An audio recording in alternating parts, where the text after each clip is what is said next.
Hello, and welcome to Mind and Money Show, where we talk all things mindset, money management, and our entrepreneurial journey. Along the way, we're going to throw in some amazing guests for good measure. I'm Shane Hyland. I'm Gareth Shears. This show is going to change your life and teach you skills that school never taught you. Boom.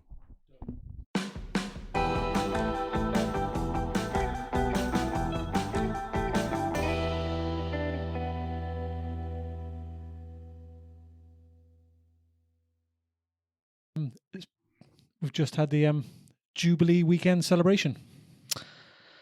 Yeah. Lots of cakes. Lots of cakes, Lots of cakes. Lots of cakes, barbecues. Actually, we did have a barbecue, didn't we? Yeah. Interesting time. Long time off, though.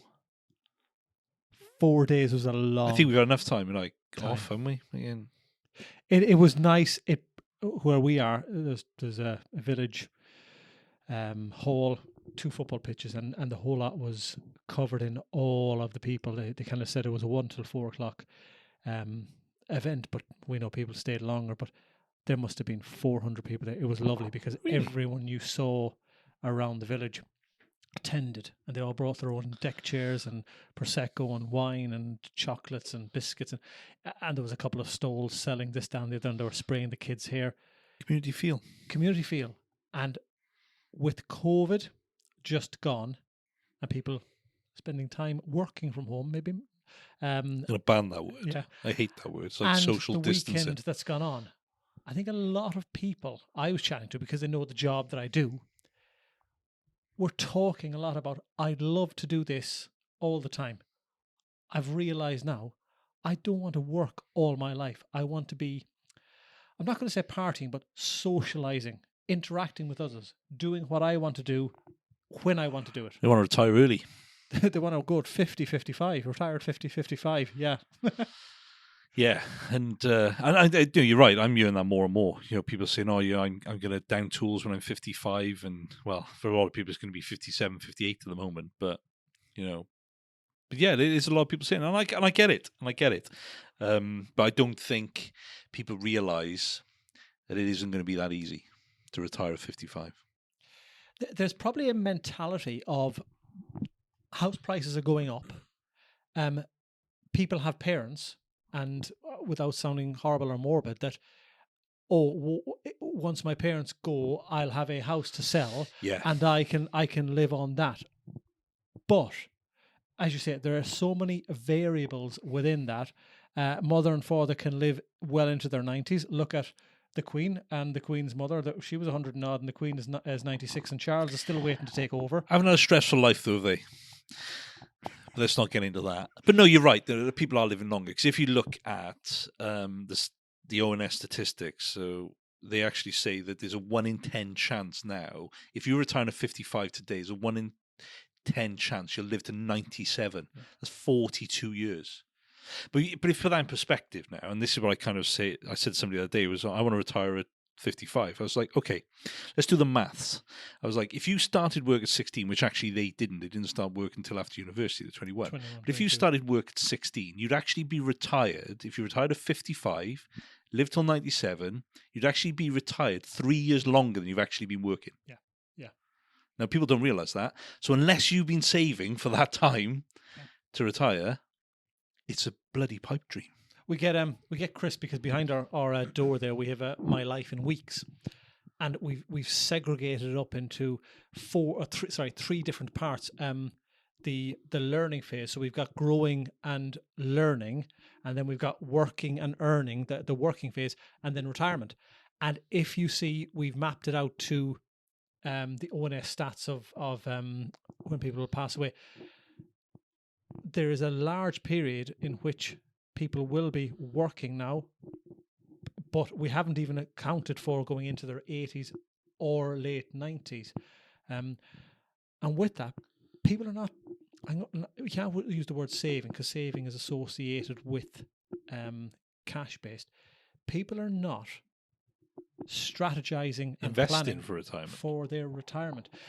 And I don't like the word retirement, because olden days you worked until you die. Then they kind of decided you're going to stop working there. And now I think with the invention of Amazon and smartphones and 2 cars and holidays abroad and trips to America for Christmas shopping and all this, people are spending more.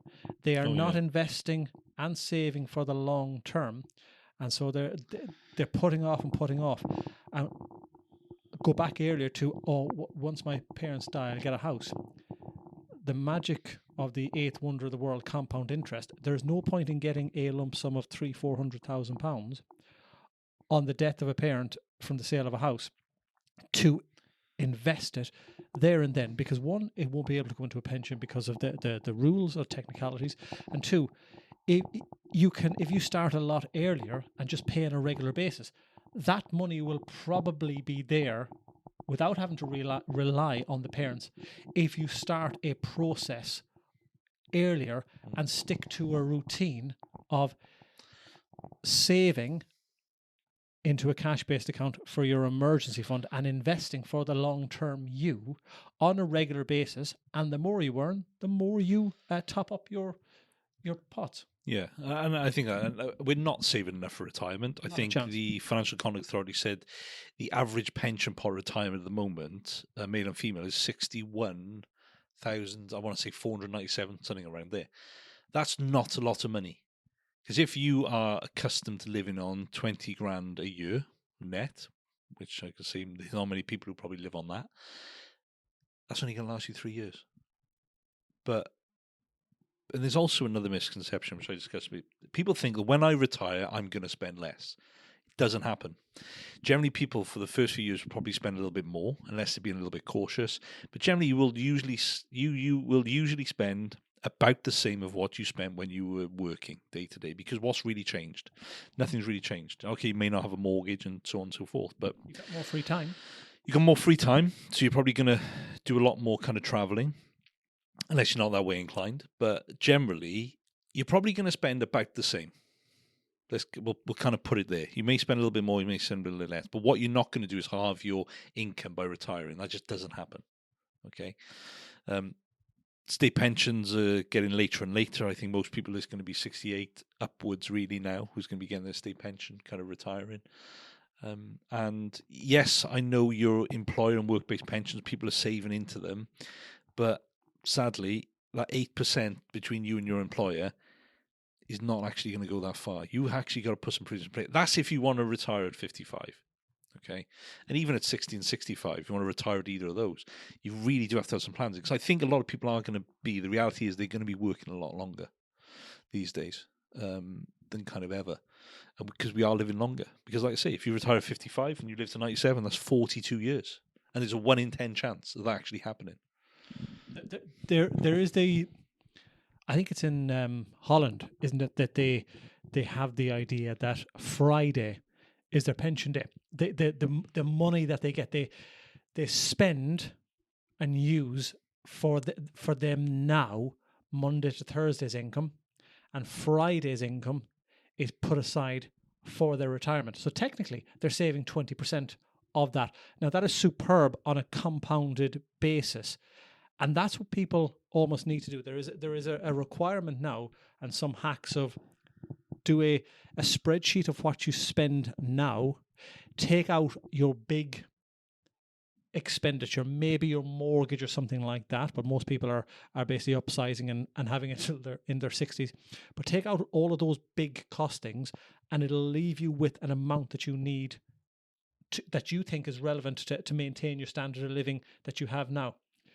Put in your 66, 68, 67, 68 years, that you're 9 odd grand in today's money, when that'll kick in from your state pensions.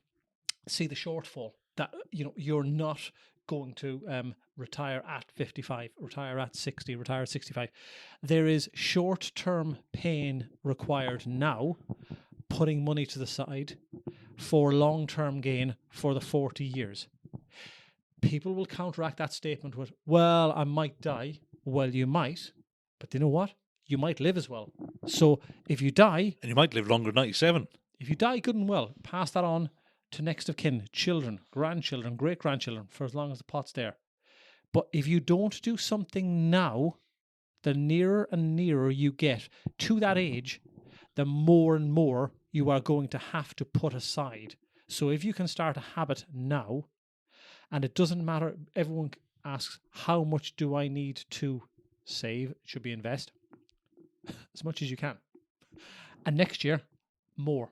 And the following year, more. Yeah, as much as you can afford to. You just got to create the habit. So so in reality, can you retire at 55? No. Yes, you can. Well, yes, you can, but you've got to put a hell of a lot of planning in place to do it. You have to and give you've up. got to start early. You have to give up certain things now. Yeah, you are. Yeah, you're gonna have to give up. Those certain things. I'm not going to say give up your Starbucks coffee because that's a load of rubbish. But you giving up 1 or 2 Starbucks coffees a week, that isn't going to make a difference. There's a bigger sacrifice you need to make if you want to retire if you want to retire at 55. But yes, you can do it. But you've got to put a hell of a lot of planning in place. And what you can't do is rely on inheritances and so on and so forth because they're not guaranteed.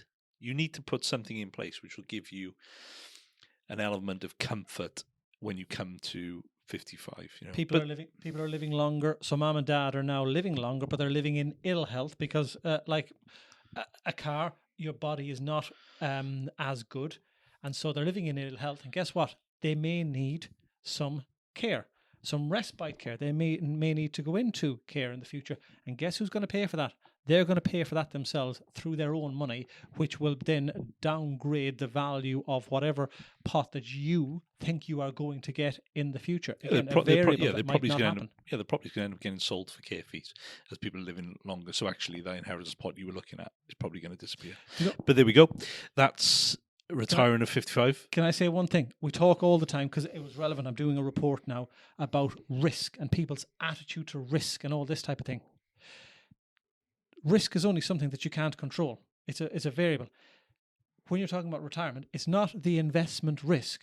Do you know what? Take all risk off the table. Don't risk you getting money from parents or not getting money. Don't risk you having enough money or not having enough money. Start a process now and a habit of creating wealth for yourself in the future. Start to invest now on a regular basis. Make it a routine and increase it per year. It removes a lot of the risk because you're in control of that. Yeah, exactly.